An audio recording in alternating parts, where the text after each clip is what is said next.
Hey, what's up, everybody? If you appreciate the format and you appreciate what we're doing here, then make sure you contribute to the Cash App, make sure you contribute to the PayPal, make sure you donate to the Super Chat.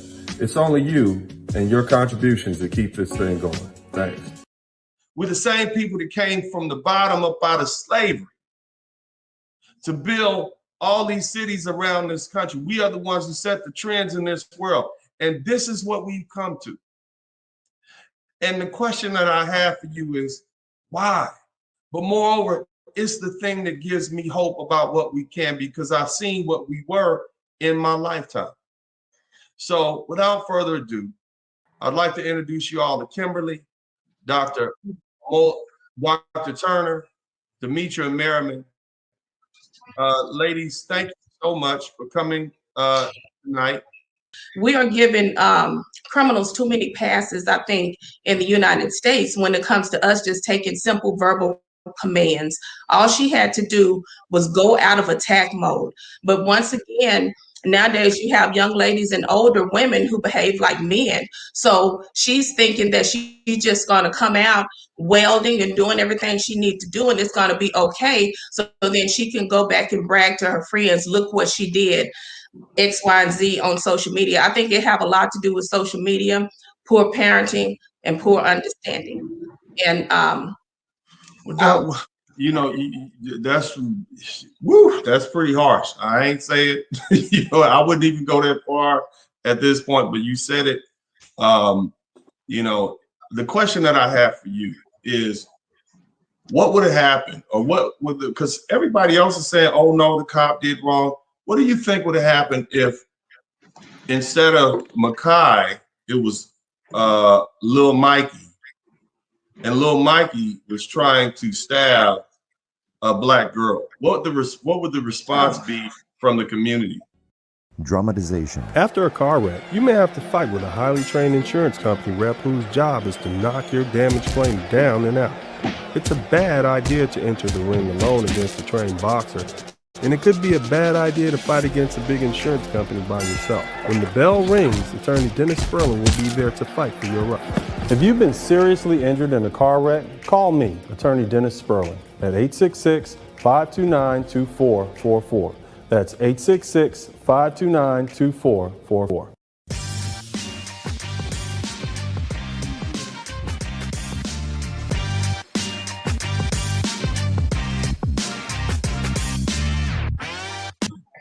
And that's it, and that's that. I don't care if you don't like me. See, I'm very passionate about this because we are essential in the problems of the breakdown of our community, the women. But yet we want to boast about how we're these boss, and please excuse my language, how we're these boss bitches who are running things. We're not running anything. We are not equipped to do that. Mm-hmm. Step back, be quiet, and stop effeminating these little men. Stop calling our sons mommy's little man, and get out of the way. And then when you get 50, my age, 51, 52, you're alone. You're alone because of what you did in the past. Yeah. You should have never invited me to the show today, Bennett. No, you good. I want to hear you. You know, I know the people in the audience like he ain't interrupting them at all. He letting them speak. I want to hear what you have to say. It's one thing for me to say things. It's another thing for Black women to address other Black women. You all need a voice. I am very, very upset that we as women, and especially in Gen X, do not take accountability for what we have done. What are your thoughts? What's your first impression of this whole situation, Doctor? My first impression of the entire situation is it's the same battle group that we tend to run against, the Bonnet Bettys and the battling BWs of the world, because I think this is where the majority of the comments are coming from. A collection of women who, once again, do not want to be told, you know, our our shortcomings. And I've talked about that before. I think the way we dress in public, the way we speak as ladies is despicable. You know, I think the way we present ourselves is despicable. And then we have the same nerve to, in the same breath, to say we want respect from people.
Hey, what's up, everybody? If you appreciate the format and you appreciate what we're doing here, then make sure you contribute to the Cash App, make sure you contribute to the PayPal, make sure you donate to the Super Chat.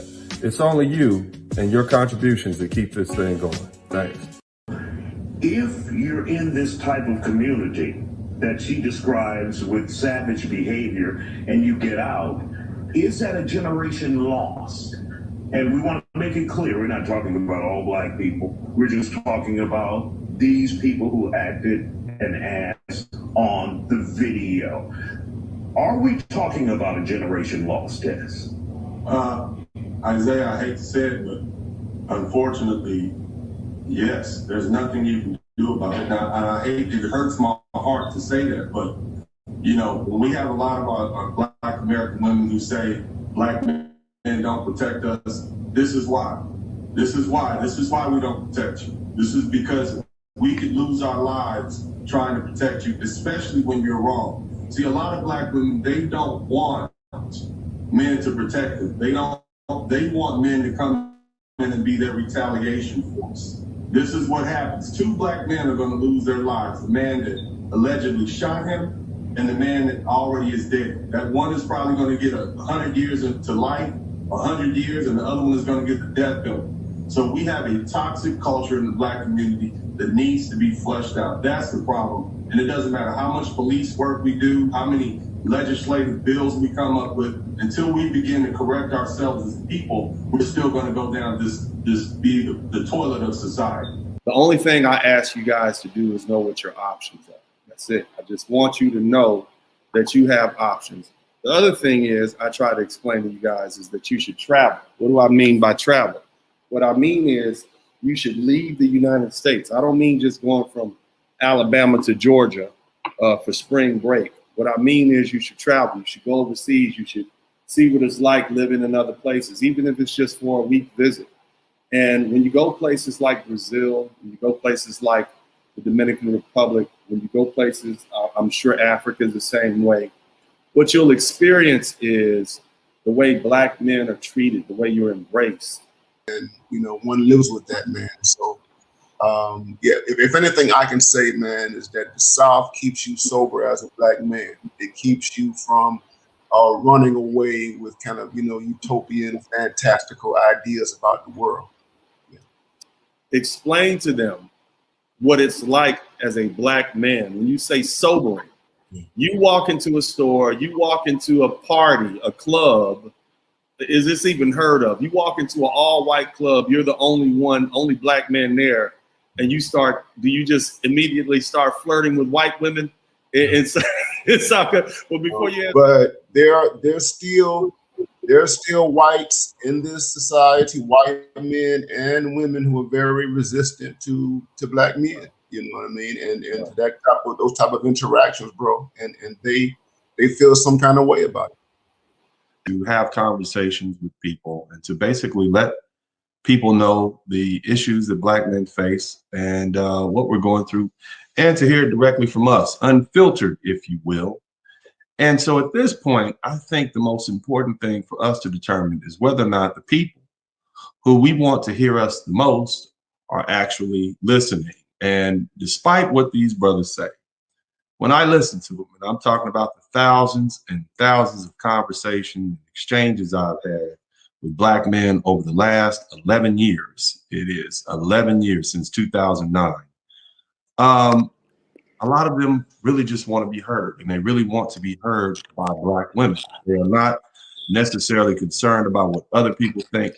They want their sisters, their mothers, their wives, their girlfriends, their daughters to hear them.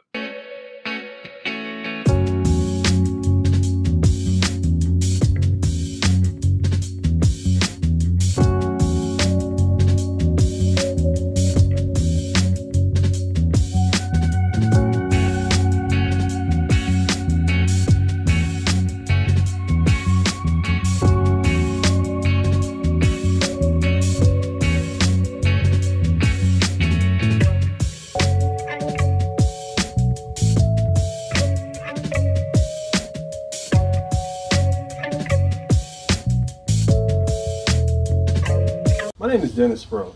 If you've been involved in an accident, call me and I'll fight for you. I'm not an actor or a celebrity spokesperson. I'm a real trial lawyer, and I'll appear before real judges and real juries on behalf of people with serious injuries. So when I say I'll fight for you, I mean it, and I'll back it up.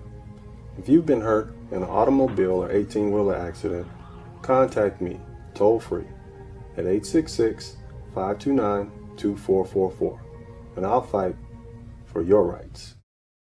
Hi, my name is Dennis Sperling. I'm not a lawyer, but my daddy is. Yeah. If you've been hurt in a car accident, call my daddy. No need to scream and yell like a little kid. Yeah, no yelling. My daddy will fight for your rights. Yeah, fight for your rights. If you've been involved in a car accident, call my daddy, returning Dennis Sperling. Hello, I'm attorney Dennis Sperling. If you've been injured in a car wreck, call me at 713-229-0770. Call my daddy. I know you can kind of relate a little bit, you know, because they are women, but like, talk to us, Judge, because the fellas want to know. The fellas need to know. We all need to know. Go ahead. See, I can't relate to that at all because I think that both parents should take care of their kids, period. So when I come across a female that has to pay child support and she's been out of shape about it or something like that, you know, as in terms of me representing them, and they've been out of shape about them, I'm very honest. If anybody in the chat knows me or anybody watching this, they could tell you. I tell her like it is. Look, you need to get over yourself. Because if the roles were reversed, he would have to pay and you wouldn't have an issue with it. At the end of the day, this is what the situation is. This child lives with him. You need to get over it. The interesting part about the show is that, you know, the show, it's reenacting cases that have actually happened. But a lot of the things that you all are seeing with the reenactment are true feelings of how some of these people thought that Texas law worked. So when they get the response back from me based on Texas law, you know, after it, they're like, man, I didn't know it went like that. Because in certain situations, if you're not going to do right by the child in all facets, that is in terms of their education, in terms of their health, in terms of the psychological needs when it comes to them spending time with their other parent, having a relationship with their other parent, because parental alienation is big too, right? Where, you know, turning a child against one parent, all of that kind of stuff. If you're not going to do right in all facets when it comes to the child, let that child go live with its other parent.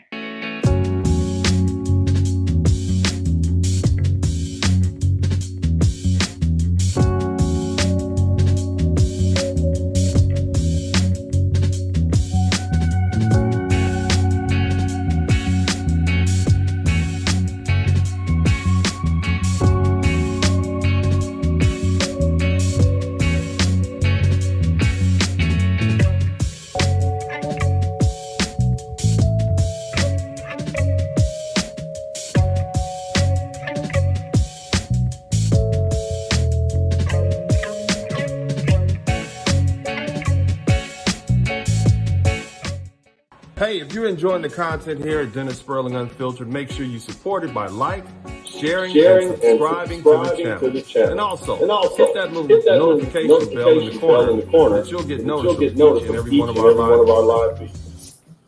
Hey, what's up, everybody? This is Dennis Sperling, and I'm back again, and we're going to continue our segment on Black men in the United States military, and we're talking about the Vietnam War. Now, I know that many of you brothers out there, many of you Black men, your fathers, your uncles, and for some of you, your grandfathers were in the Vietnam War. So you have someone you can actually reach out and speak to after this conversation.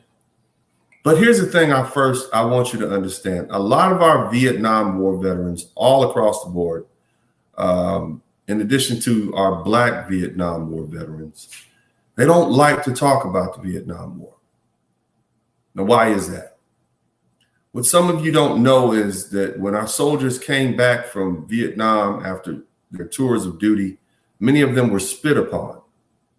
Many of them were called baby killers. They were called rapists. They were called horrible names. They were shunned by their peer group. After enduring a lifetime full of death-defying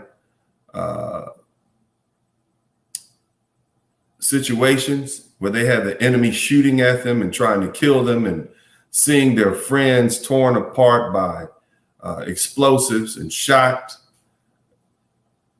they came back to the United States, uniforms on sometimes, and they were treated disgustingly by the members of the public. So what you may find is that when you talk to some of the Vietnam veterans, some of the veterans of the Vietnam War, they don't talk about it. That's just something that I've noticed. I have several older relatives, uncles, they don't talk necessarily about it. You really have to catch them at a quiet moment and they'll talk, but they still don't speak. So we have to first understand that we owe the veterans of the Vietnam War, we owe them a great apology. They did what their country asked them to do. Aside from the politics, our Black soldiers did what the United States Army, Marine, Air Force, Navy asked them to do. Many of them were drafted into the military, so they had no choice. They had to go. Either go or you go to prison. You go or you try to run to Canada or somewhere else. Many of our Black brothers didn't have the opportunity to hide out in the United States in somebody's Ivy League college. They had to go. Two of our presidents, Donald Trump and Bill Clinton, exercised that option, but most Black men didn't. We went from a situation where they said Black men were not combat ready to Black men being the vast majority of the men thrown on the front lines. In 1965 alone, Black men represented 25% of those killed in action. That's right. A population of only 6% of the United States represented 25% of those who were killed, Black men. Now, African Americans had always been involved in the United States military service since its inception, despite the official policies of racial segregation and discrimination. In 1948, President Harry S. Truman abolished discrimination on the basis of race, color, religion, or national origin. In 1953, the final Black-only unit was abolished. Black Americans were more likely, and thereafter, Black Americans were more likely to be drafted than their white Americans. At the time, the Vietnam War saw the highest proportion of African American soldiers. Though comprising only 11% of the U.S. population in 1967, African Americans were 16.3% of all of the draftees. Now, I want you to cut that in half. African American men composed about 5% of the U.S. population. And in 1967, African Americans were 16.3% of the drafts. Imagine that. Just think about that. Think about that.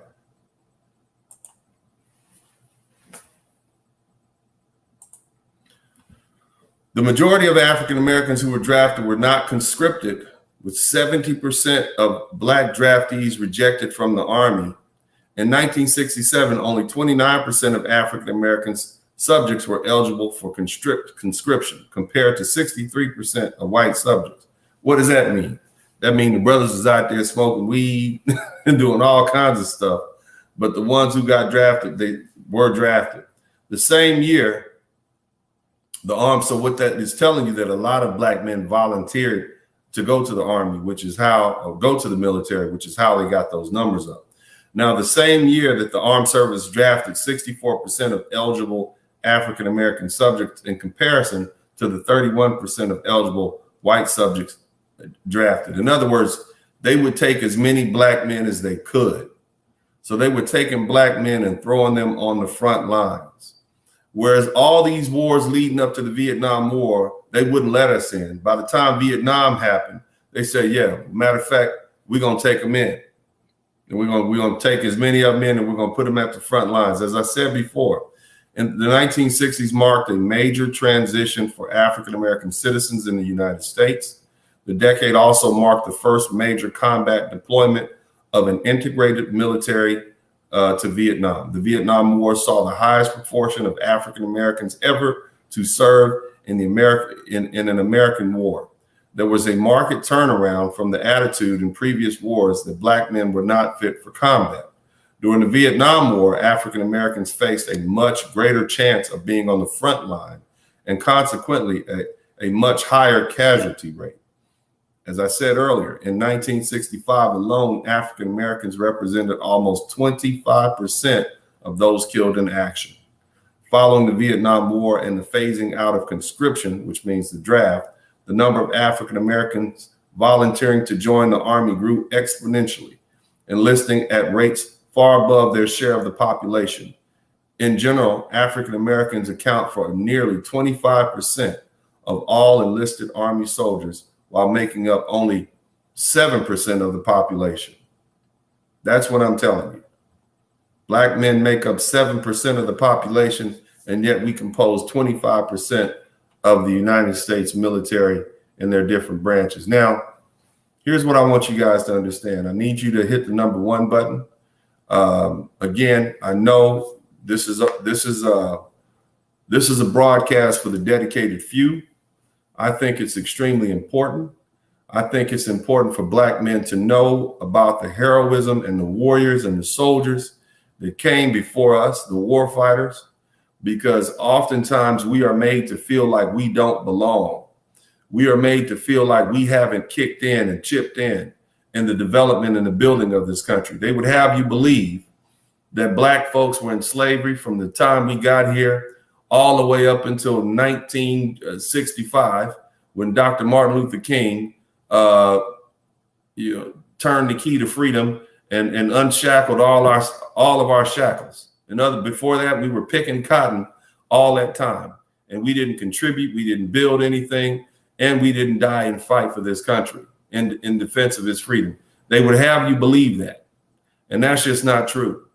We were involved in every major war that this country has ever fought. I went through the history of the Revolutionary War. I talked about the War of 1812. We've discussed the World War I. We've discussed World War II. And now we've discussed the Korean War. And now we're up to the Vietnam War. There's no major conflict that we haven't been involved in. Oftentimes, we had to fight to get to be allowed to fight. And then when we had to fight discrimination within the military until we proved ourselves. And then once we got out, after fighting for other people's freedoms, we still had to come back to the United States and fight for our own freedom. Many of the black men in the Revolutionary War and the Civil War, they were fighting for their own freedom. They just, whatever side would let them free. Same thing with the War of 1812. Black men have always fought. We've always picked up arms in defense of this country. And you military servicemen, you black military servicemen, you should be proud, because it's because of you that so many changes have been made. We spoke yesterday about that one black soldier, Isaac Woodard Jr. Sergeant Woodard was the reason why, was the impetus behind the president integrating the federal facilities and the military. And also the judge who heard his case was the one who wrote the dissenting opinion that Thurgood Marshall used in his case, Brown, the landmark case, Brown versus the Board of Education. And it's because of that, all men in this country, men and women of color, and women, white women too, it's because of that case that we all have freedom in this country. We all have the freedoms that we were promised in the Constitution and the Bill of Rights. One black soldier did that, Sergeant Woodard, remember his name. But now, I appreciate you guys. Make sure you hit the #1 button. We're going to go ahead and continue with our show, with our presentation. And again, we're talking about black men in the military. I want to show you a little video footage. I pulled this up out the archives. I thought this was pretty cool. I just want you to kind of check out what the brothers were doing back in the day and how they were talking. You can kind of look at the brothers, man. It's just cool to see the brothers, man. But give me 1 second and I'll load this up. But if you appreciate what I'm doing, fellas, make sure you hit the like and the share. Also, please contribute to the super chat, the Cash App, and the PayPal. I don't expect a whole lot of people in here tonight because, you know, this is a niche topic, you know, but this is the type of empowerment that black men need. This is what you need to know, what your war fighters did. You need to know the type of metal that black men are made out of. These are your fathers. Despite what they say about your fathers not being there, you don't know what happened to these men. Look at all these black men that had to go to the military. They came back, they were crapped on. They came back, they were addicted to heroin. They had to do all sorts of stuff to just try to survive over there. This is what black men had to endure. This is what your fathers and your uncles had to endure. So be careful before you judge and judge the black men that came before you. Understand what they had to deal with. We're going to go ahead and proceed. I want you guys to check this out. Fair use. Let me know if you can hear it.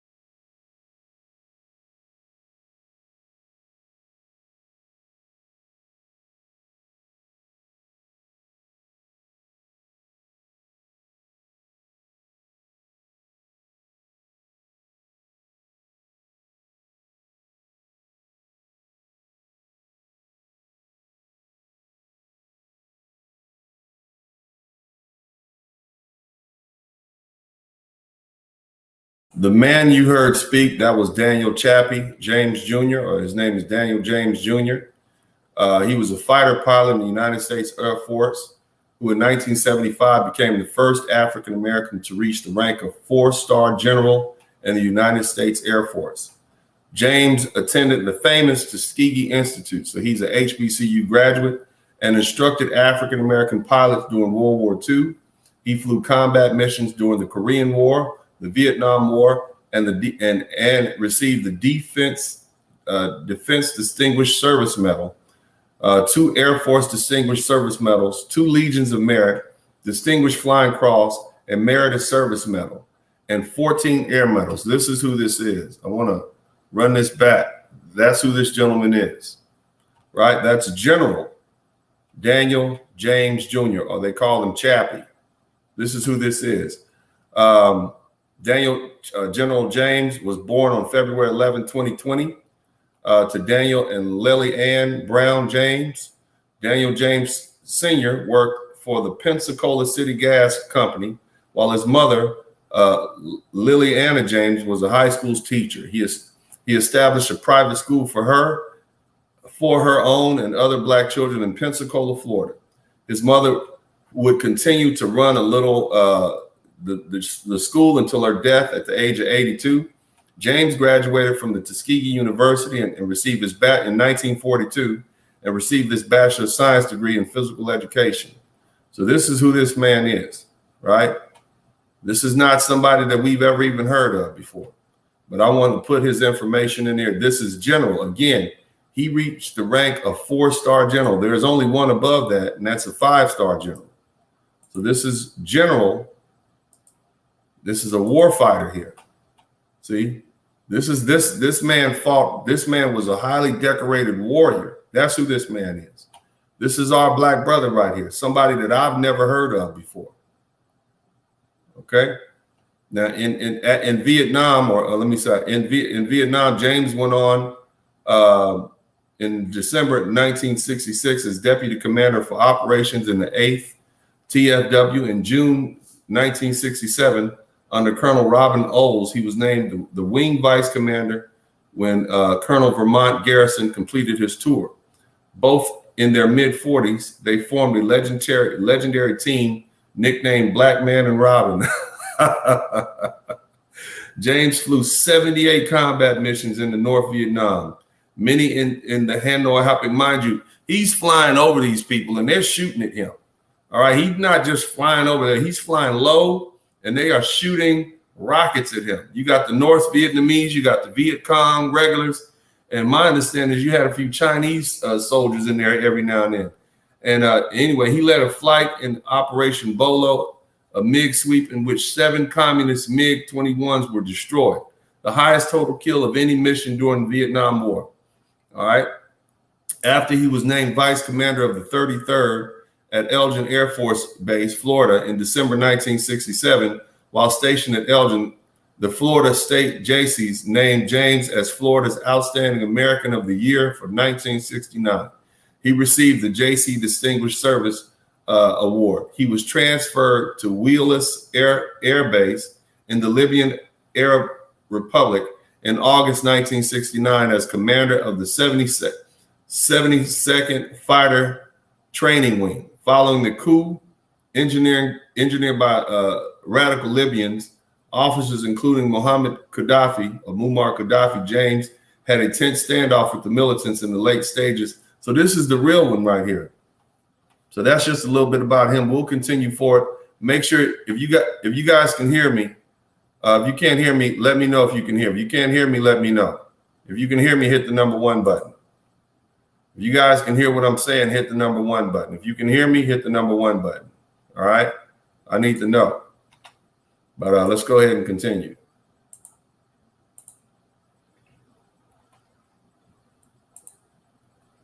All right.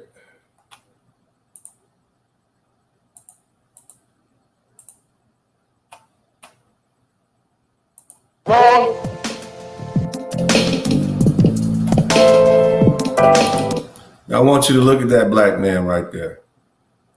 That looks like our brothers. You know, that looks like our fathers. That looks like our uncles. All these black men over here in Vietnam. This is a soldier. This is an American soldier here. Or Marine. I'm not sure. Somebody can tell me by the uniform. I can't tell.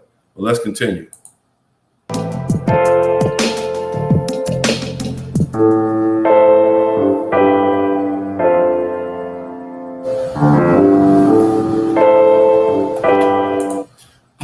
My uncle would tell me sometimes they would be out just marching through the jungle, you know, for days on end. Mosquitoes, all sorts of animals. This is what they do, you know. They would have these brothers out. I mean, and think 25% of the fighting force on the front line were black men from places like Detroit, Chicago, LA,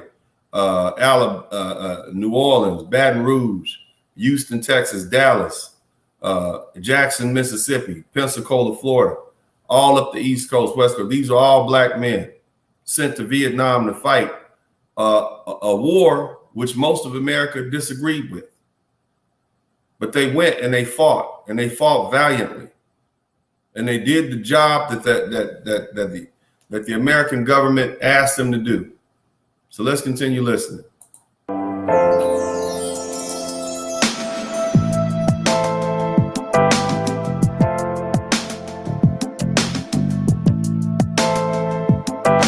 Coming at us at 4 o'clock in the morning, we were ready for them. But in one machine gun hole, we had 3 laws, 3,000 rounds of ammo, and 3 M16 guns, and one machine gun, and about 30 hand grenades. We burned up about 3 barrels in this machine gun and knocked out about three machine gun crews of VCs.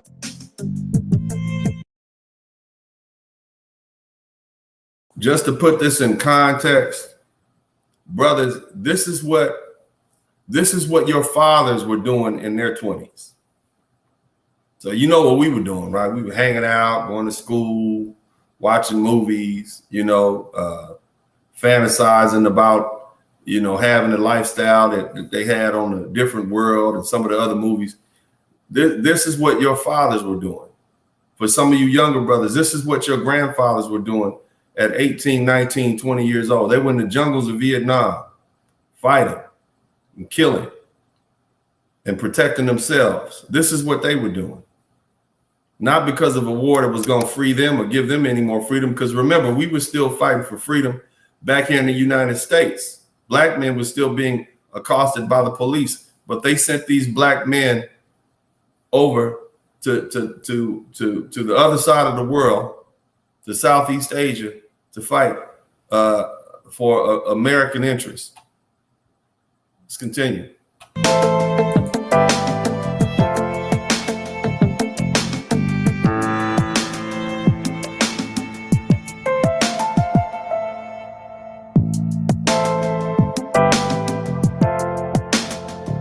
Let's think of the 90-second here. Well, let's relate to what we have here. Are people in the 90-second doing that? Or is it always as when we came in here initially, black sat over there and the white's here? Is that what it is like in the 90-second? All he can figure is like writing it on the wall. He don't have enough nerve to come out and tell you to your face. So he just prints it on the wall. If he wanted to do that, somebody should give him a you and let him to a rhyme sign for Christmas. He's ignorant. So basically what that meeting was about, segregation had been officially done away with, but black folks still hung out with black folks and white folks still hung out with white folks. They would literally band together like that. It's just like the politics in the school lunchroom, black with black, white with white. And we were all pushed over there to fight a war, black and white. But let's go ahead and continue to listen. So that's what that conversation they were having about.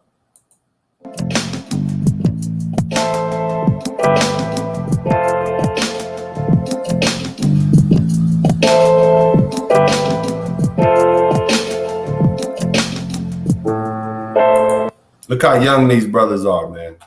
Just look how young these black men are. Look how young they are. They're 20, 19, 20 years old. Look how young they are, man.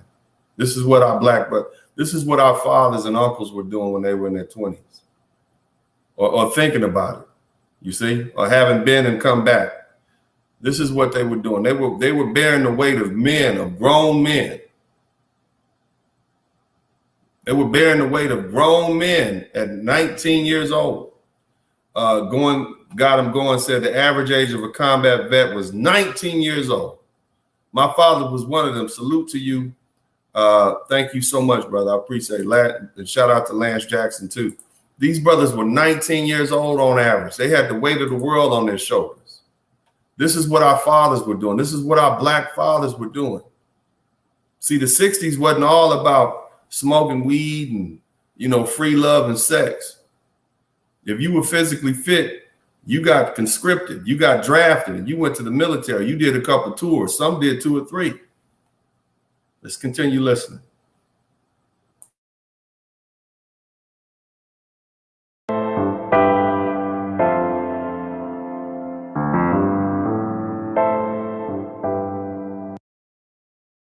Now, the thing you got to understand, man, put yourself in the mindset of one of these black GIs. These Asian people ain't did a damn thing to you. Matter of fact, the people that you're fighting for and the white men that you fight, they have more racial animosity towards you than these Asian folks do, these Vietnamese do. Matter of fact, the same guys that you were fighting alongside of, those white soldiers, would often tell the Vietnamese that the blacks were like animals to make them be prejudiced against it. Isn't that something? They did the same thing when they went to France. They did the same thing in England. They would always tell the white folks or whoever else, those blacks are like animals. Now you got us over here fighting on your behalf, fighting in behalf of your countries, and you talking bad about us to our host. This is what they did. And these brothers still dutiful, still bound, still loyal to a country that has not been dutiful and not been loyal to us. We've had to fight for everything that we earn. There was a brother who came on my page about a month ago today, and he said, he's a Haitian brother. He said, black men have begged for everything. Black folks in America begged for everything we accomplished. Everything white folks gave us. I want you to see this video. They didn't give us anything. We fought for everything. We bled on every field of battle that they had, and we earned it. Our debt has been paid in blood. We've been underpaid, as a matter of fact. We've been underpaid for the debt that we've paid to this country. Not only did we build it against our will, but hell, sometimes we help defend it against our will. But we're still here. So you brothers, it's time for you to collect on that debt. You're owed something. This country owes you all the favor that it gives to everybody else, if not more. And when you begin to put yourself first, you'll begin to know how, and you'll begin to understand that you have the right to collect on that debt. But let's continue listening.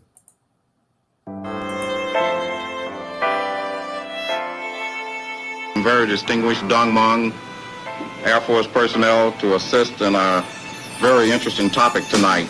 Our topic tonight is, are blacks at Dong Mong oversensitive? Why are they oversensitive? It's because they no longer want to be considered that black boy out there, that black airman over there. I mean, they want to be the man.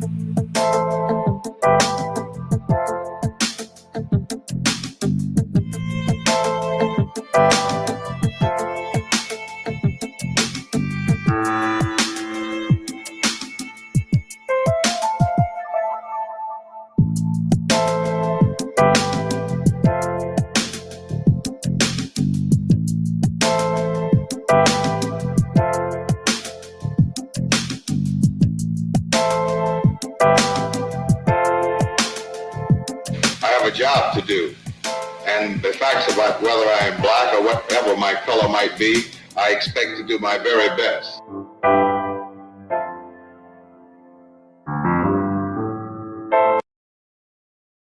My uncle would often tell me that oftentimes they would have the black men be at the point. In other words, what does that mean? Like what you see right here, what this brother is doing. They would have somebody like him, a brother, out front. So if there were any booby traps or bombs or something like that, they'd send the black man out front. And, you know, that was the most dangerous job. And he said that the one with the backpack and the biggest gun was often the one that the Viet Cong and would try to kill first, because, you know, you kill the communications and the gun, or the one with the biggest stripes. So, you know, oftentimes he said that's the way racism and bigotry kind of played out. They'll put you in the most dangerous spot. As you see, you know, 25% of the men killed in Vietnam were black men. I mean, the brothers, basically Vietnam was fighting Africa at that point, you know. So, you know, let's continue listening.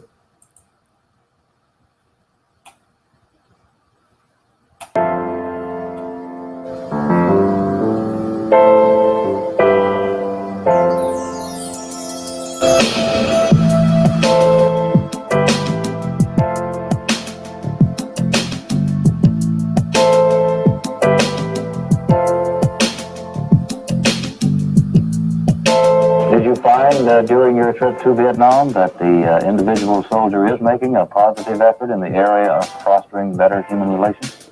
We discovered that in the areas where you have combat or the potential for combat, or the presence of the enemy is imminent, and especially at the advanced fire bases, but the men get along exceedingly well.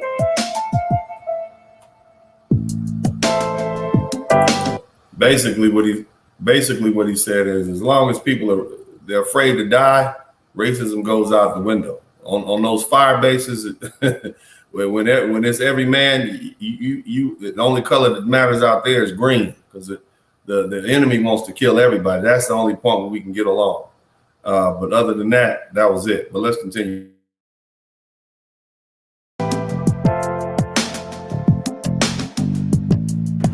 Later in the program, Mr. Bennett commented on the reported lack of soul music and other troop-oriented materials at the local command level in South Vietnam. Soul music is one of the recurring themes of complaint or concern which the men expressed to us.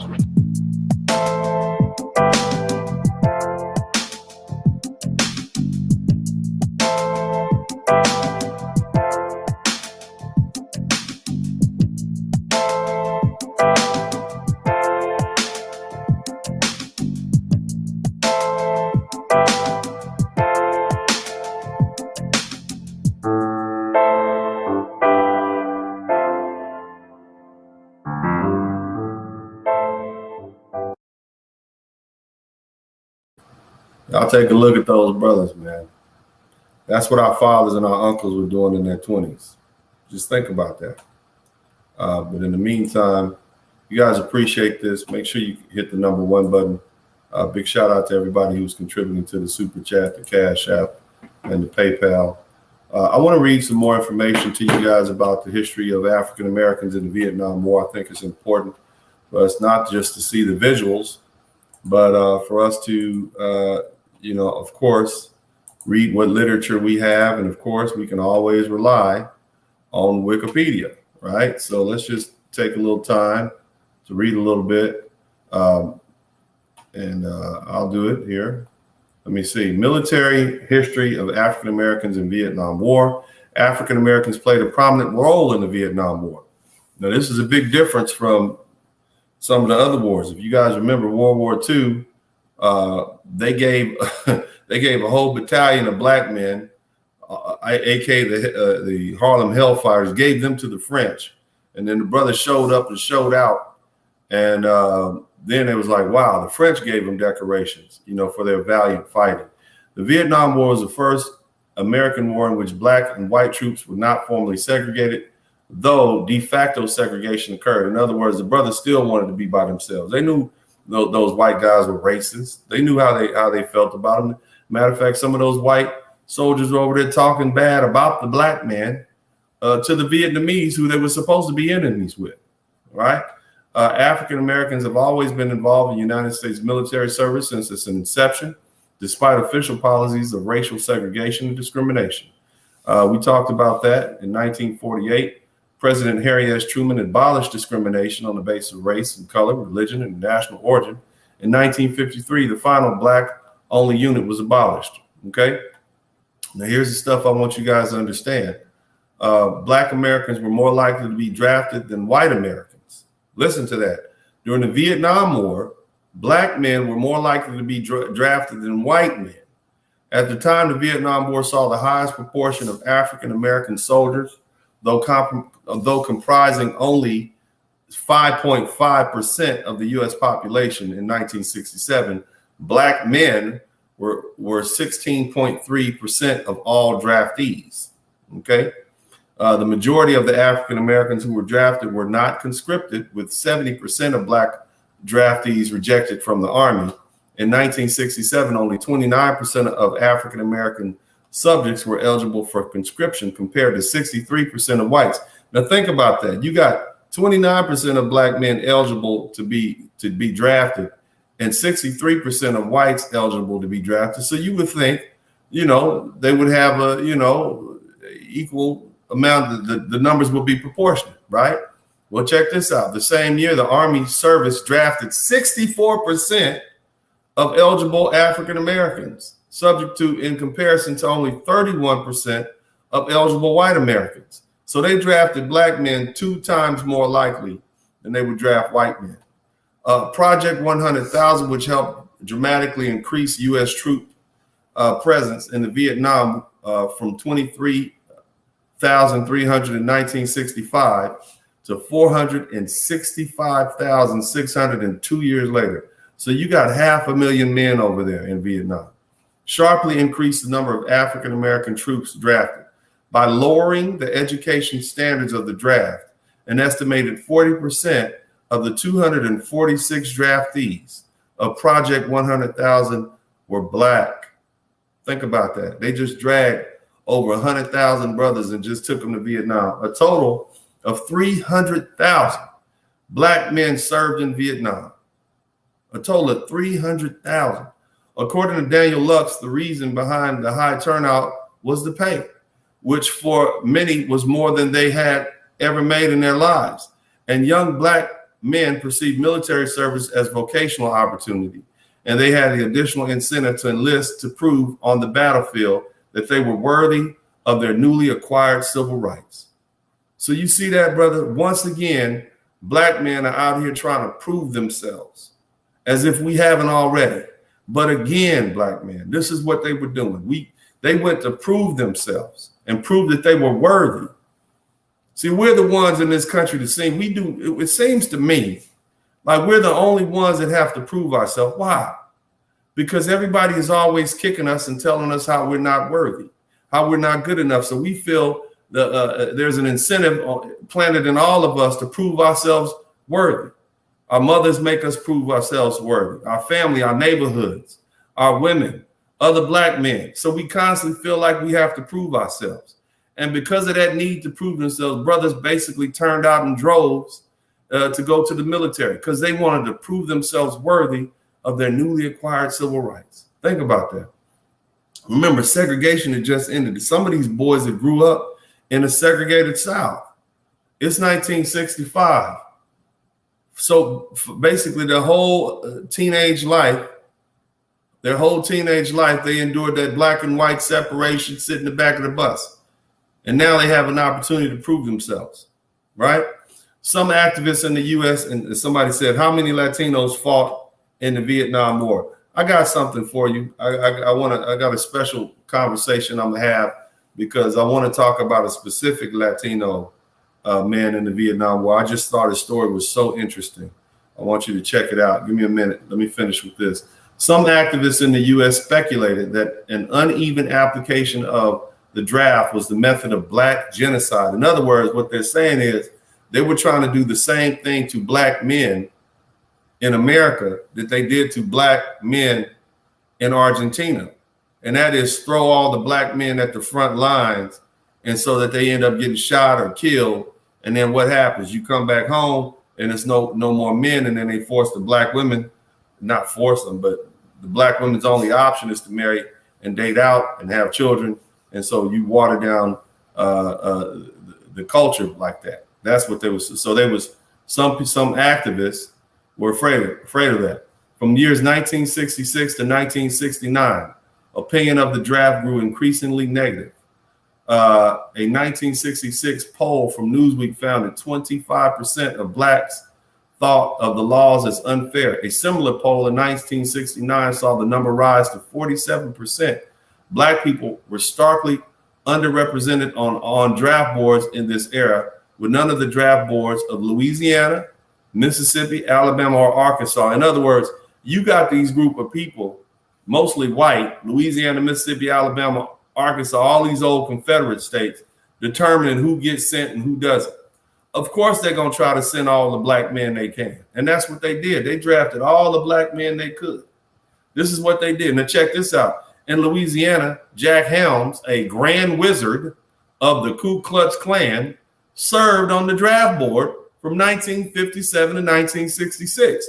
So think about that. You got a person who hates Black men, hates Black folks in general on the draft board, and he is presented with the opportunity to drag young Black men out of their houses, out of their lives, and send them over to a war zone. And what do you think he hoped would happen to them? He would hope they would get maimed, get killed, basically be inept. This is what these brothers had to deal with. Okay? Think about that. In 1966, 1.3% of the U.S. draft board members were African American, with only Delaware having a proportionate number of African American board members to African American population. In other words, again, the people making a decision as to who goes and who stays are white boys, And in Louisiana, Mississippi, Alabama, Arkansas, you know, it was all white. The hell, you had a KKK member determine whose son is going. Of course, he's going to pick the black ones as opposed to the white ones. That's why you had more. That's why it was more likely that black men would get drafted than white. In 1967, the NAACP Legal Defense Fund and the American Civil Liberties Union filed a lawsuit in South Carolina demanding that South Carolina halt the drafting of African Americans on the grounds of their, these are black men, that's what they should say, halt the drafting of black men on the grounds of their absence of the state's draft board. Mind you, we just got the right to vote. By 1970, the number of black men on the draft boards grew from 230 to 1,265, though this still only represented 6.6% of all the draft boards. Service across the branches. So this is the discrimination that we had to deal with, brothers. This is the discrimination that our fathers and our uncles had to deal with. Across all branches of the military, African Americans composed 11% of all troops. However, a disproportionately small number were made officers. Remember, they never wanted to get a brother's power, right? They didn't want to see once you become an officer, it doesn't matter what color the person is, they have to respect the uniform. They got to respect the stars and the bars. They got to respect the rank. So now you got white boys who got to salute sergeants and lieutenants and majors and colonels and admirals and all those different folks in the military branches, with only 5% of the Army's black officers being African American and 2% across all branches. Mind you, we composed 25% of the military, but only had 2% of the officers. Think about that. In 1968, out of the 400,000 officers, there were only 8,325 black officers. Out of 1,342 admirals and generals, there were only 2 African-American generals, Lieutenant General Benjamin O. Davis and Brigadier General Frederick E. Davidson, and no African-American admirals. This is what the brothers had to deal with. We're good enough to fight and die in your armies, but not good enough to lead them. That was the message being sent.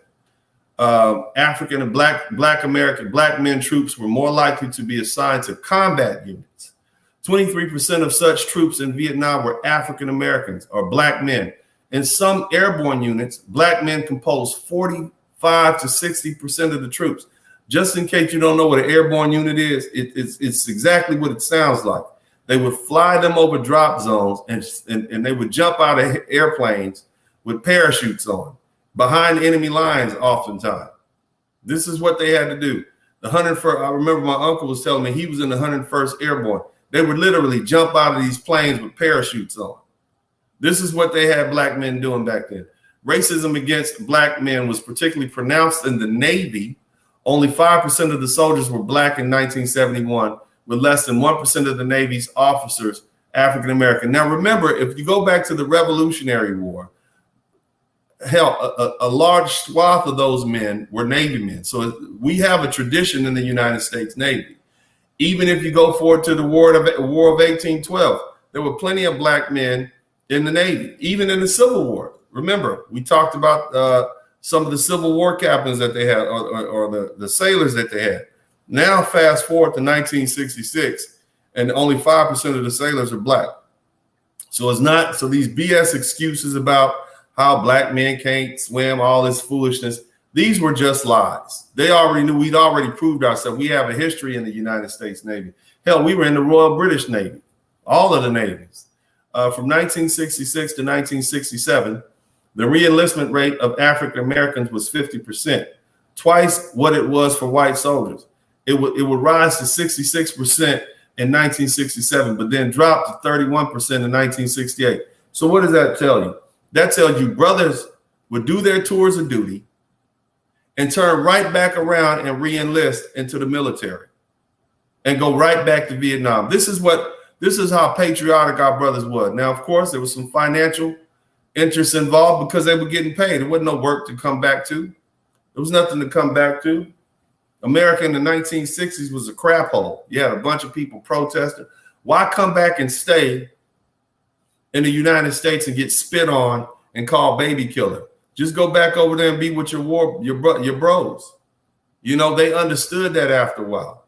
So keep that in mind, man. So when you guys see these Vietnam vets, especially these black Vietnam vets, they like 60 something now, 70. Man, just make sure you tip your hat to them, man, and tell them you understand, you know, and shake their hands and show them the appreciation they should have received. Now, discrimination, overt racism was typical in American bases in Vietnam, although initially uncommon at the start of the war. After the assassination of Martin Luther King Jr., overt racism occurred at a higher rate. In other words, the killing of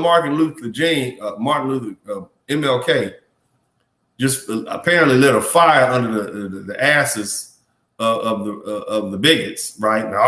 You know, I made them feel beside themselves, right?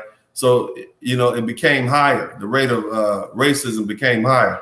No different than you got Trump talking all that stuff, and now you got people, you got these Karens and Kens popping up, and they feel obligated to say whatever bigoted thoughts they have on their minds because they're comfortable, right? But anyway, so following the assassination, some white troops at Cam Ranh base wore Ku Klux Klan robes and paraded around the base. At least 3 instances of cross burning were confirmed to have happened. This is over in Vietnam, they burning crosses. This is what's happening in Vietnam. This is what these crazy white boys, these bigoted bastards are doing in Vietnam. Da Nang Air Base flew the Confederate flag for 3 days in response. Think about that.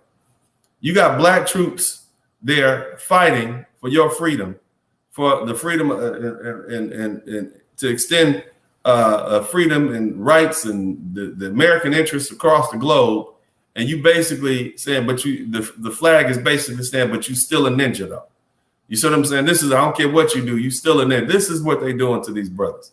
In addition to being used in response to King's murder, Confederate flags and icons were commonly painted on Jeeps, tanks, and helicopters. Bathroom graffiti proclaimed that African Americans, not the Vietnamese, were the real enemy. This is what they got to deal with. This is what your uncles and your fathers had to deal with. Black troops were discouraged from taking pride in Black identity, with one troop ordered to remove a "Black is Beautiful" poster from his locker. Following complaint that they can run Confederate flags up the pole. They can have Confederate flags on their Jeeps, but you can't have a poster that says "Black is Beautiful." This is what our brothers had to deal with in the military during the Vietnam era. Listen, following complaints from Black soldiers, Confederate flags were briefly banned, but soon allowed after resistance from Southern politicians objected. Black identity publications and speeches were restricted, with some commanders banning records of speeches of Malcolm X or the newspaper, the Black Panther. Despite segregation being abolished in the military, it still affected troops. All right. According to the journalists Wallace Terry and Zayland Grant, by 1968, racial incidents in Da Nang, Cam Ranh Bay, and Dong Tang, Saigon, and Ben Hoi happen on almost daily basis and become commonplace. Similar reports came from official channels, with there being at least 33 incidents of racial violence in 2 months between December 1969 and January 1970. So they had a racial incident every month, every day, every other day. In 1970, there were 1,060 reported cases of violent racial conflict. Racial incidents also affected the Navy and the Armed Air Force between December 1969, following King's death. Race riots and conflicts occurred at Long Bai Jail and Camp Lejeune. The former was the worst race riot in the U.S. Army's history, and the latter was garnered national attention due to the 44 African-American soldiers being arrested, but no whites. It also inspired an investigation and the creation of the committee to study racial bias and African-American military in the armed forces. Grant once claimed that the biggest threat to the U.S. military was race riots, not the Viet Cong. So this is how serious this was. If you guys appreciate this, hit the #1 button. But this is what our uncles, this is what our fathers had to deal with. This is what they had to deal with while fighting on behalf of the United States. Many African-American soldiers claimed that they were unfairly targeted for punishment, including being denied for promotion and disproportionately assigned menial tasks. In 1970, a 1970 Army study of the 197th Infantry Brigade reported that Black soldiers frequently complained that white non-commissioned officers always put black soldiers in the dirtiest details.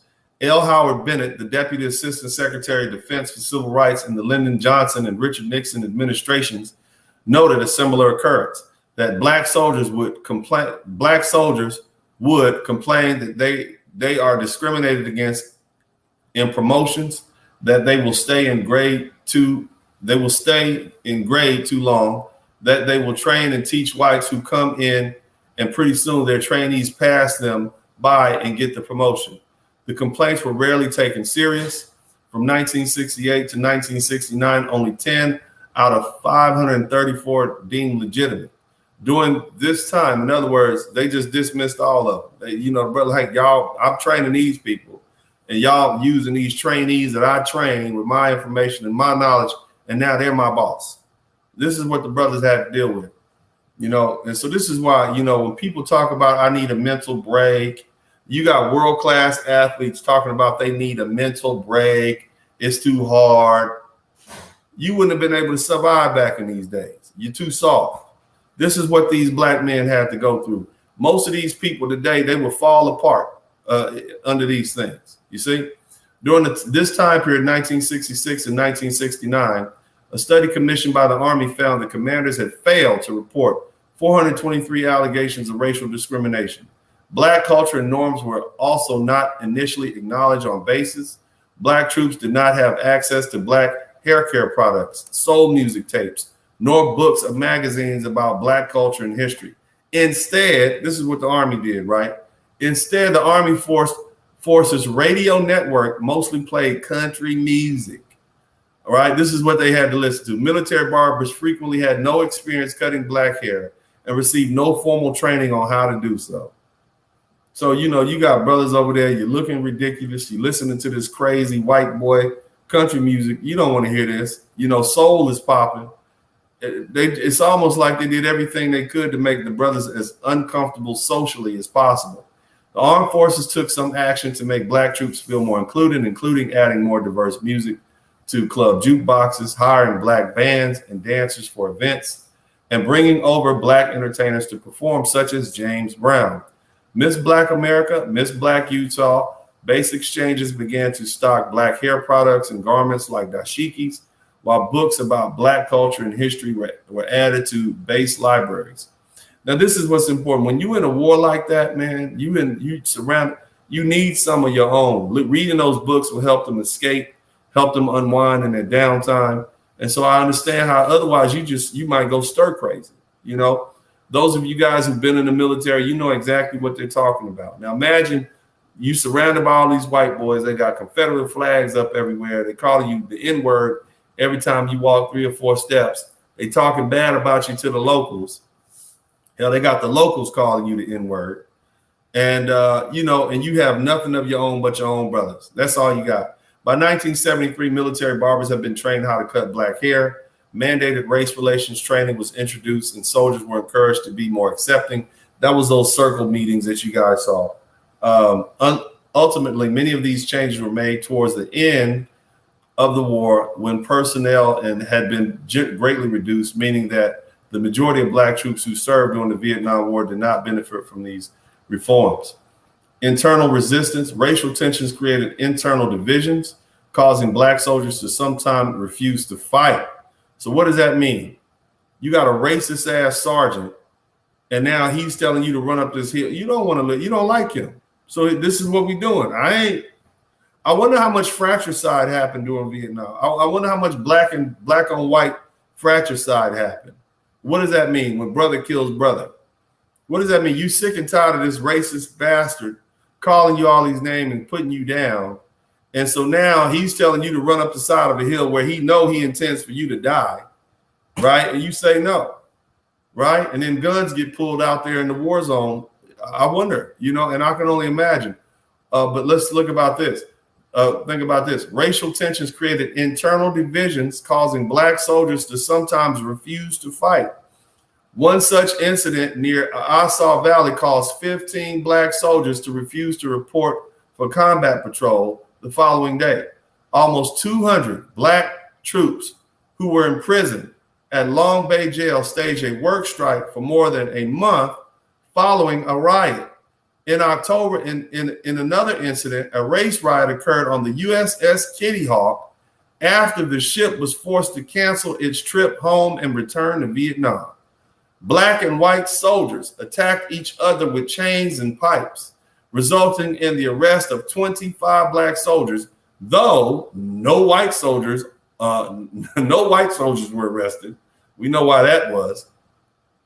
On the USS Constellation, black soldiers organized to investigate the application of a non-judicial punishment among white and black sailors. 6 of the organizers were given less than honorable discharges, with rumors that up to 200 black soldiers would receive the same punishment. On November 3rd, 1972, about 100 black soldiers and a few white sailors staged a sit-in protest on the ship's deck. Many of the dissidents were ultimately reassigned from the ship with a few discharged. Several black troops deserted their post. A few were smuggled through the USSR into Sweden, while up to 100 lived in the region of Saigon known as Seoul Alley. How about that? A lot of the brothers said, I'm not going back to the USA. They SYSBM, basically. If you guys appreciate this, man, make sure you hit the #1 button. I think this is very interesting. I think this is good stuff. And I hope you guys appreciate what I'm doing here, man. Solidarity. Black identity movements within Vietnam War troops grew over time. The black troops drafted from 1967 to 1970, calling themselves the Bloods. That's why they get that movie, The Five Bloods. That's why they get the movie. That's where that word come from, the Bloods. With black troops drafted from 1967 to 1970, call themselves the Bloods. That's why oftentimes some of the old brothers would call themselves Bloods. What's up, Blood? Hey, young Blood. You know, that's what they were, not a gang affiliation, but we share the same blood. We are the same blood. That's what they're basically saying. Bloods distinguish themselves by wearing black gloves and amulets, as well as bracelets made out of bootlaces. Dap handshakes. You guys know what I'm talking about, right? Dap handshakes are complex, ritualized handshakes originated among black troops of the Vietnam War.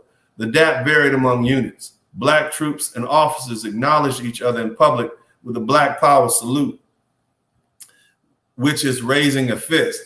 By 1969, a new black American soldier had arisen, categorized by a new sense of black pride and purpose. The Black Liberation Front of the Armed Forces was a black solidarity group formed by Eddie Birney. In 1971, Birney and other black troops stationed in Vietnam held a demonstration in response to King's assassination. Within the Air Force, at least 25 black solidarity groups had formed in the 1970s, many of which were based in the U.S. Another group formed on the USS Constellation, known as the Black Fraction. Other groups that formed included Minority Servicemen Associations, the Concerned Veterans Association, Black Brothers United, the Zulu 1200s, and the Black Liberation Front of the Armed Forces, Blacks in Action, the Unsatisfied Black Soldier, and the Jew Juice and the Momas. This is what the brothers did, man. The brothers said, hell with y'all, man. We gonna click up. During the Vietnam War, many black and white soldiers formed close friendships. NBC journalist Frank McGee, who spent nearly a month living with soldiers of the 101st Airborne Division, recalled that nowhere in America have I seen Negroes and whites as free, open, and uninhibited with their associations. I saw no eyes clouded with resentment. African-American Sergeant Louis B. Larry shared similar sentiments, stating that there's no racial barrier of any sort here. It's the same thing that happens when you're playing ball with somebody. You playing football and he saves your butt or you save his butt. Color goes out the window at that point. Men can bond at that. And I'm going to tell you guys something, man, on some red pill awakening. Oftentimes, the major sticking point between all groups of men are women. When women enter the room, conflict follows because there's always this competition. But if you put men all by themselves and they got a mutual enemy that they need to fight, they're going to bond. They're going to bond over bonds far more superior than the race and color and culture and the language that you speak. So just keep that in mind, fellas. And I'm going to be talking about that. I think the true source of white supremacy racism is these white men simping over these white women. That's what I really think. I think oftentimes the conflict that who do we get rich for? Who do we conquer nations for? What is it that we want? Oftentimes it's to procure women for the purposes of what? Sex and reproduction. This is kind of where we at, you know, and men have traditionally fought battles and killed each other for women. And I think at the source of most of the conflict that men have is the either desire to protect or conquer or have conquest over women. Just something to think about. That's kind of off subject, but the fact that you can have men who are out in the battlefield, they might be racist as hell from Alabama, and then they come down and they end up stuck in a war together and they get along like two peas in a pod. Why is that? Because there's nothing really there to fight about. There's no women to fight over. You know, my man Lucifer sent. Thank you, Lucifer, for the contribution. Again, Lucifer is here doing the Lord's work. Thank you so much, man. Damon J. Let me take some time to give a shout out there. Broken Blade, Damon J. Thank you guys. I appreciate it. You guys make it worthwhile. I don't have a whole lot of people in here. Lance got them going. It's only 45 people in there. I'm used to have. This is a niche market. You guys want me to continue doing this research on these military? I think it's important. I think this is probably one of the most important series that I've done, talking about United States soldiers in the military and our history and just breaking it down war by war, because it really shows you just how much dedication and how much our Black brothers had to endure, how much our fathers and these are war heroes that we can reach back and touch. You can go talk to one of these guys right now. You probably got somebody you can call right now and say, man, I just saw this report from this guy on the internet. He was talking about Black soldiers in the military, specifically Vietnam. And he was just telling us all that you guys had to go through, man. Just tip your hat to him, man. Just tell him thank you for their service. It's long overdue, man, but just tell them thank you for their service, man. Our Black Vietnam War vets, white boys get treated bad. We got treated horribly when we came back home, when our Black war fighters came home. Many Black American soldiers echoed McGee's beliefs. In 1989, Wallace Terry stated that the front lines of Vietnam was the only place where Martin Luther King Jr.'s dream of sons of former slaves and sons of slave owners at the same table came true. He did, however, acknowledge beforehand that there is another war being fought in Vietnam between Black and white Americans. That's true. Punishment and cattle. Thank you again, Lucifer Ratzinger. I appreciate that contribution. Here to hear about the Black man kicking ass. Hey, that's what's up, man. Black troops were punished more harshly and more frequently than white troops. A Defense Department study released in 1972 found that Black troops received 34.3% of the court-martials and 25.5% of the non-judicial punishments, and comprised 58% of prisoners at Long By Jail, or comprised 58% of prisoners at Long By Jail in military prison. It further remarked that no command or installation is entirely free from the effects of systematic discrimination against Black servicemen. Black troops were also almost twice as likely as white troops to receive punitive discharge. In 1972, Black men received more than 1/5 of the bad conduct discharges and nearly 1/3 of the dishonorable. Here's what you got to understand. These white boys that came over there, they're not even used to Black men looking them in their eyes. You got a Black man sitting there with an M60 rifle, and he's been out, he's not going to bow down and succumb to you like that. And him not jumping automatically into his place after being sparked up because he's being shot at means, oh, that's disrespectful. Oh, that you're not bowing down far enough to me, Negro.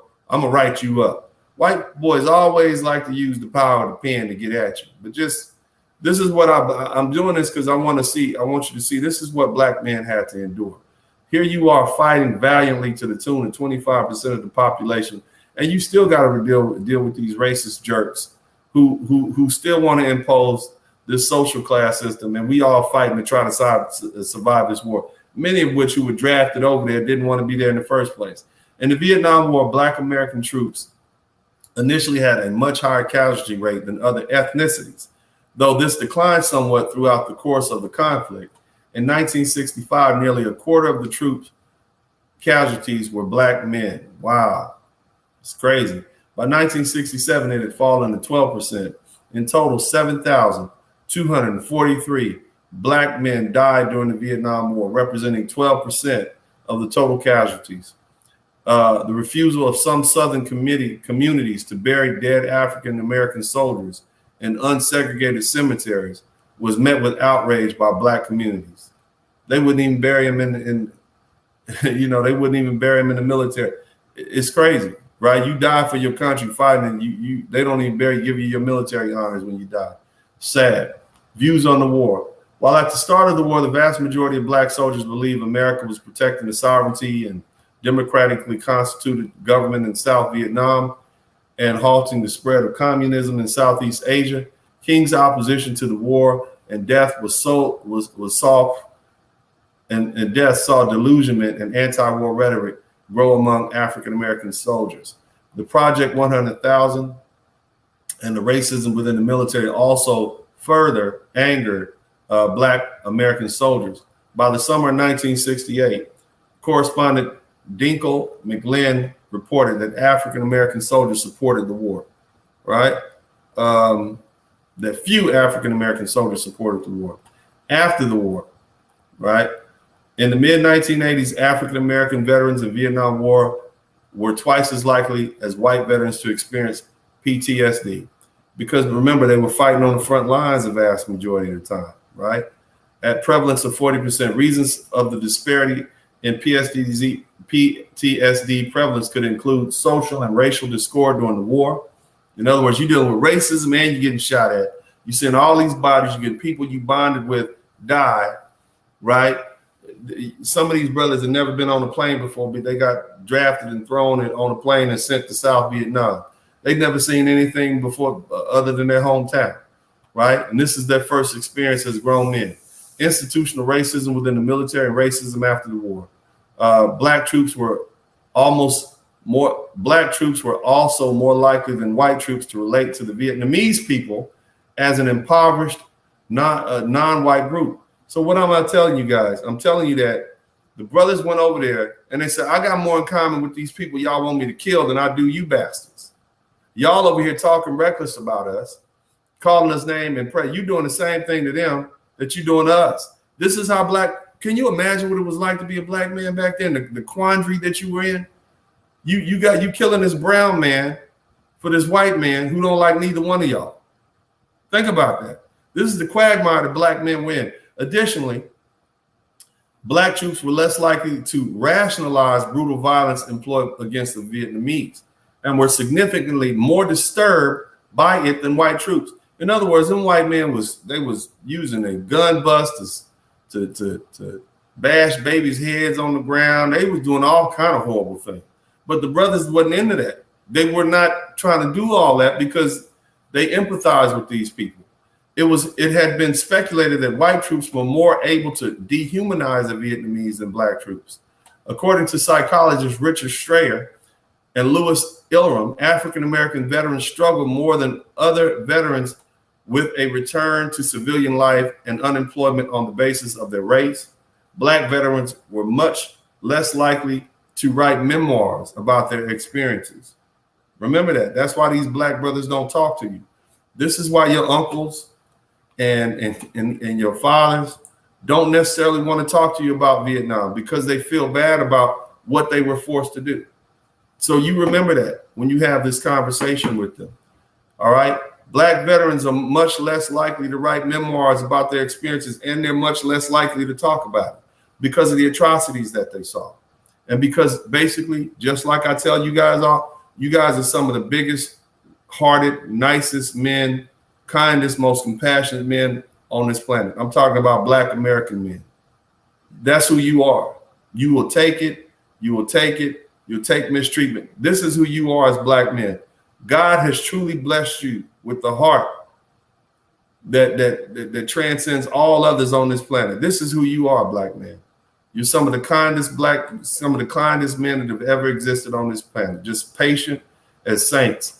A 1997 paper noted that almost 400 such memoirs by participants in the Vietnam War, only 7 were by African American veterans. And here's a list of those right here. G.I. Dyer by David Parks, The Courageous and the Proud by Samuel Vance, Memphis, Nam, Sweden, the autobiography of Black American Exile. Here they are right here. The link is in the chat room. So this is it, you know. This is what they had to deal with. Both James A. Daly and Norman A. MacDill were prisoners of war, publishing their respective memoirs within 2 years of their releases. Of Daly and Whitmore's respective works, American literature scholar Jeff Loeb noted, their overall quality, perspective, and degree of self-reflection should have, in my opinion, long since earned them a place among the very best books about the Vietnam veterans, white or black, as well as having firmly ensconced them in the canon of contemporary African-American autobiography.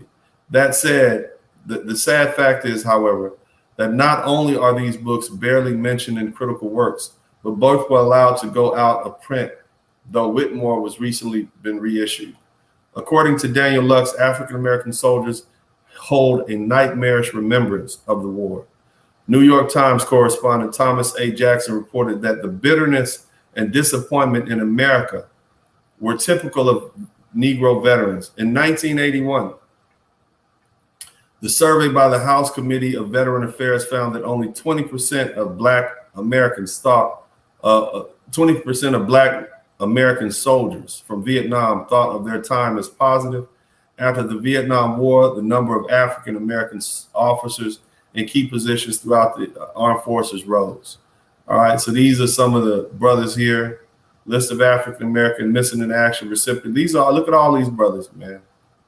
Look what our brothers did, man. I'm just gonna read all these names. I'm gonna do it. Webster Anderson was a United States Army soldier and a recipient of the America's highest military decoration, the Medal of Honor for his actions in the Vietnam War. Eugene Ashley was a United States Army Special Forces soldier and a recipient of America's highest military decoration, the Medal of Honor for his actions in Vietnam. Lawrence Joel was a United States Army soldier who served in the Korean and Vietnam War while serving in South Vietnam as a medic with the rank of specialist, 5 assigned to 1st Battalion in the 503rd Infantry and the 173rd Airborne Brigade. Joel received, I believe he received the Medal of Honor.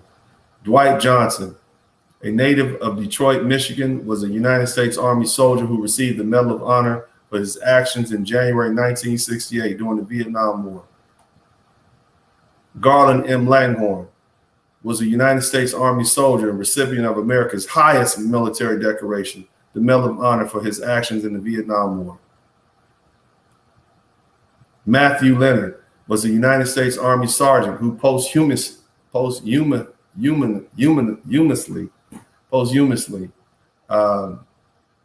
received America's highest military decoration, the Medal of Honor for his actions in the Vietnam War. Look at all these Black heroes, fellas. Why don't we ever talk about them?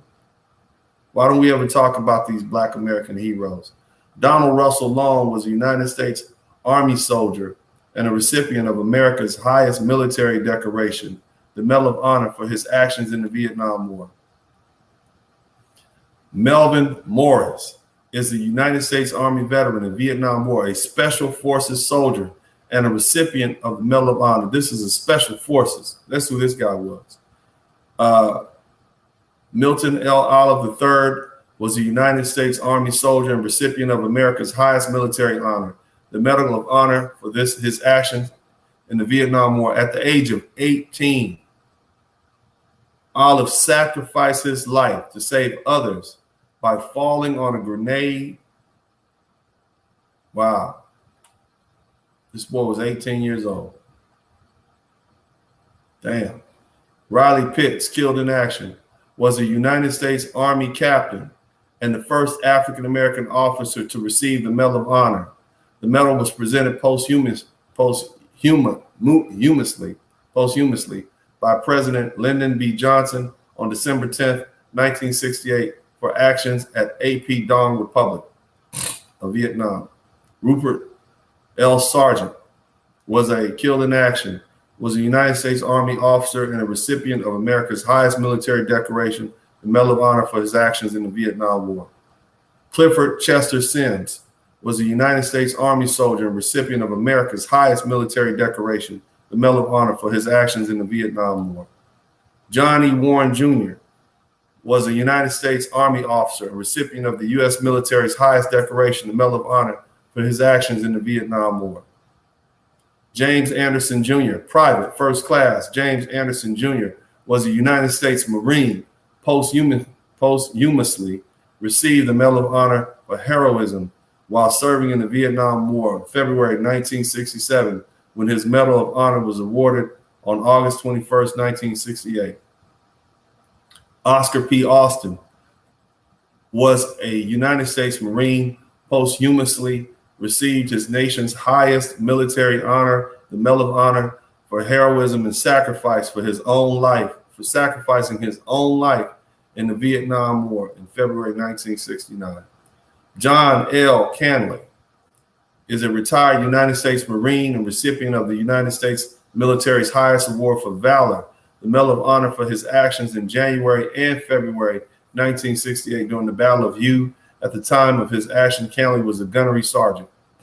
Rodney Maxwell Davis was a non-commissioned officer in the United States Marine Corps who posthumously awarded the Medal of Honor heroism above and beyond the call of duty in 1967 during the Vietnam War. Robert H. Jenkins Jr., killed in action, was a United States Marine who was awarded the Medal of Honor posthumously for his heroic actions above and beyond the call of duty in March 1969 during the Vietnam War. Ralph H. Johnson was a United States Marine who posthumously received the Medal of Honor for heroism in March 1968 during the Vietnam War. When a hand grenade was thrown into his fighting hole, he immediately covered it with his body, absorbing the full impact of the blast, sacrificing himself to save others. This is the heroism that Black men have demonstrated. And I think, brothers, we've talked a lot about this. I really just hope that you guys appreciate what these Black men did. I think that, we've talked enough about this. This is the Vietnam War. I had not planned on going further and talking about, the next war will be, the Iraq War, really the Iraq War, the first one in 1991. But I just think that I've done enough. I think you guys get the point.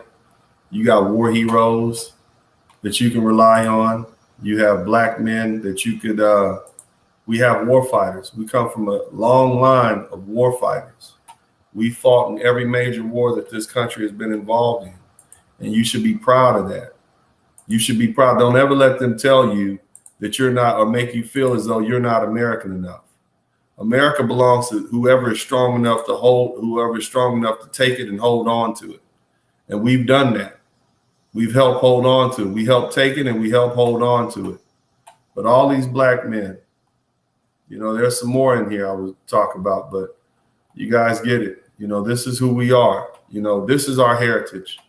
Don't let them, we were slaves, right? We were warriors, right? We were warriors and soldiers and sailors right along at the same time that some of us were held in bondage.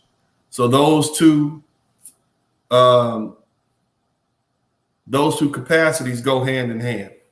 So don't let anybody deny you your heritage as a soldier.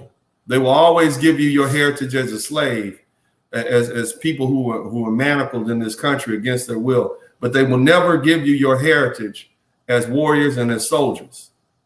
So you have to take it from them, and you have to force it down their throats and make them see you for who you are.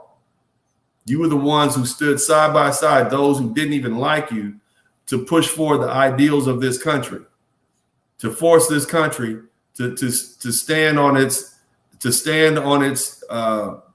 promise that all men are created free. And you forced them to see that. First of all, you forced them to see that you were men, and not just men, but fighting men, but hard fighting men. This is what we're talking about.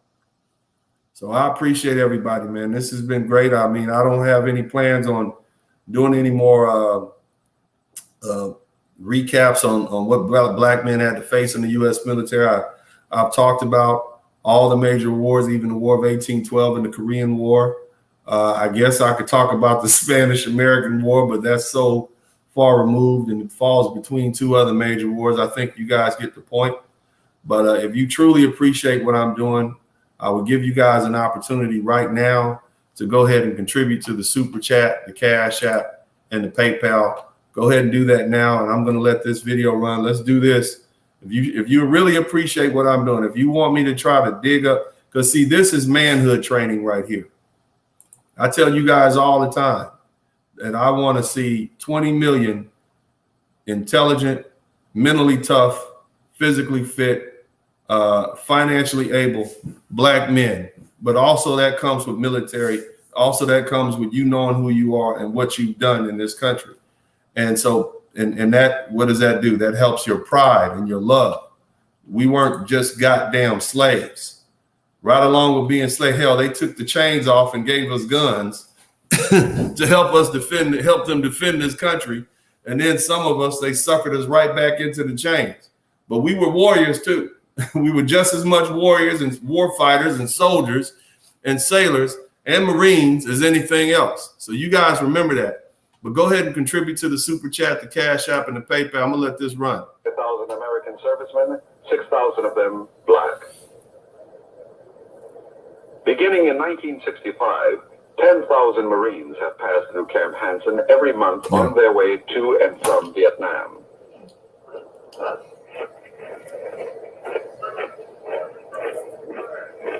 Yeah.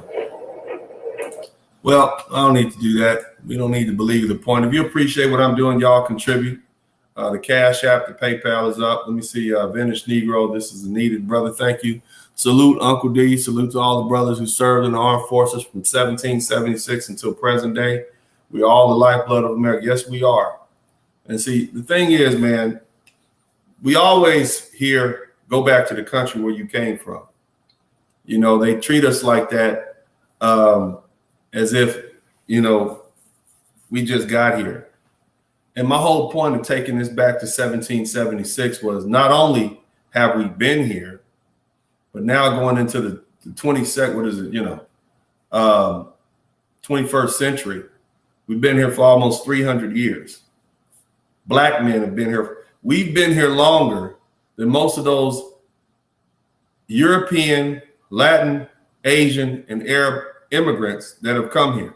They didn't start coming here until 1905, 1906. By then, we had fought 4 or 5 major wars for this country. Black men, not only have we fought discrimination, but we fought for the ideals of this country. We are what made America great. They talk about made America great again. It's always been great. And we were part of the reason why it's been made great. We've been great at defending ourselves, great at pushing freedom and the thought of freedom around the world, giving hope to people. Those who are depressed and downtrodden, they look at the American Black man and they see what we've accomplished. Look what you've accomplished. Look what your ancestors, look what these Black men have fought. See, Tim Howard, America was never created to benefit the Black man, but we forced them to. See, that's what you don't understand. That's a warrior's mindset. That's a soldier's mindset, employing your will on others. I've told you guys this before. This world that we live in belongs to whoever is strong enough to take it and hold on to it. That is a philosophy that you have to adopt. That is a warrior. That is a soldier. That is a sailor's mindset. Stop playing the victim role. Stop allowing yourself to be a victim. It doesn't matter what they wanted. You impose your will like man is supposed to do. You impose your will and you determine your destiny. You don't let anybody determine who you are going to be. Those soldiers picked up those rifles and they moved forward. They aimed their rockets and they moved forward. They pushed forward against all odds. They had enemies to the back of them. They had enemies to the left and the right, but they moved forward to the enemy in front of them, and they'll deal with the enemies beside them later. And what am I talking about? The discrimination they had back home, the discrimination they had in those foxholes. They had to deal with enemies right to the left and the right of them, and they look forward to returning home to an enemy. But they still fought the enemy in head. That is the type of mental toughness that all black men need. We should be proud of what our black soldiers have done. And again, I'm glad we were able to cap this off with the Vietnam era. If you happen to see a black Vietnam era soldier or Marine or sailor or Air Force cadet, make sure you speak and just acknowledge them and thank them for their service, because they were never thanked when they came home. They were never thanked when they returned home. They were spit upon. They were disrespected. Matter of fact, all of our black soldiers have never been given the credit that they're due. If you look at this series and you will see a recurring theme. It wasn't until black men joined in all these different wars that the tide began to turn. That's what happened. It wasn't until black men were put in the place of combat units that the tide began to turn. Many of these white boys right here, the reason that they're able to sit cushy in their nice jobs at 65, 70 years old, because some black boy from Alabama, Louisiana, Mississippi, Detroit, Boston, Oakland, LA was sent to Vietnam in his place. So even these white men that are in these lofty positions as CEOs and presidents and senators, their behinds would have been dead had they had to go over to Vietnam. So it was a black man that took his place. It was a black man that went in his place. And so they owe a debt to us too, everybody. And it's time that we begin to collect. And the first thing is, brothers, have pride in what we've done in this country. Don't you let anybody tell you that black men don't build.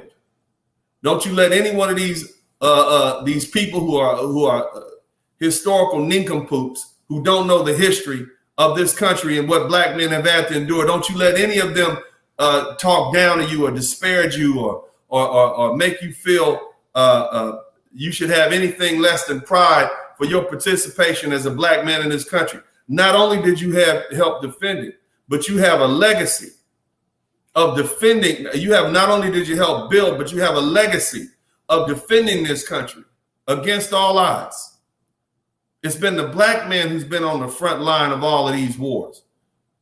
Latinos can't say that. Arabs can't say that. Asians can't say that. It's been the black man who's been at the front, who's died in droves, oftentimes more than our white counterparts. It's been black men who've done that. And you remember that. We've done the worst jobs and we've done the hardest jobs, and we've done it for the longest period of time. This is your heritage, brothers. And don't you let anybody steal that away from you. Now, some of you some of you all are complaining about, oh, America, it doesn't matter. War fighters don't care. Why? They're doing what they're told. They're good soldiers. Good soldiers do what they're told. They let the politicians figure out the who, the why, and the what, and the where.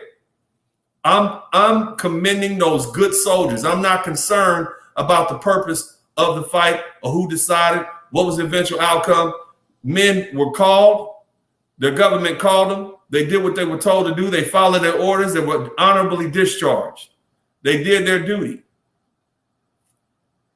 And they should be rewarded for that, because many of you all wouldn't stand in the cut like they did. Many of them complaining about what black men or this country or that country or these politics, you wouldn't be able to endure what our black brothers had to endure in the Vietnam War, in the Korean War, World War II, World War I, the War of 1812, Civil War, Revolutionary War. You wouldn't have been able to endure that. So let's commend them. And then let's draw from their strength. Let's recognize them. Let's remember their names. Let's appreciate their sacrifices. Let's appreciate what these black men had to endure just so we could get to where we are now. Because if it wasn't for our war fighters, we wouldn't be making these strides forward. You can talk all you want. And we love Malcolm X and we love to hear him talk. but it was that Marine in Vietnam. It was that grunt in the Korean War. It was that soldier in World War II and World War I and the 1812 War and the Revolutionary War and the Civil War that pushed us forward. If nothing else, they had to see us as men, men of actions at that. This is what they saw.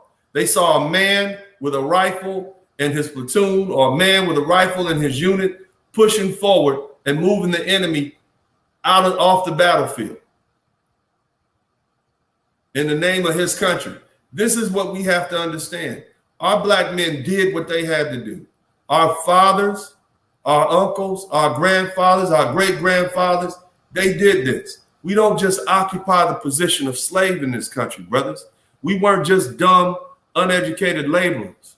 We were hard-fighting soldiers, Marines, and sailors, and Air Force captains and pilots. Remember that. That's who we are, brothers. Let that be the narrative that yes, many of us were enslaved, but many of us weren't, or enough of them weren't. You remember that, brothers. And you pay homage to these military men.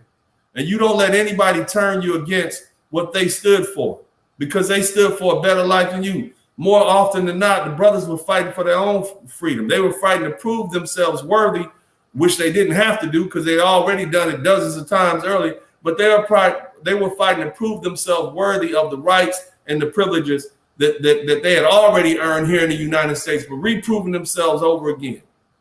So God bless them. God bless you all. And if you have relatives, man, you make sure you say thank you to them for their service.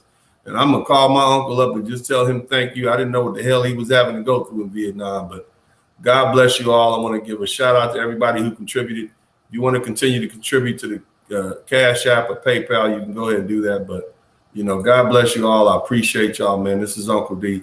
And shout out to all the black veterans, man. Thank you so much for your service. God bless you. Good night.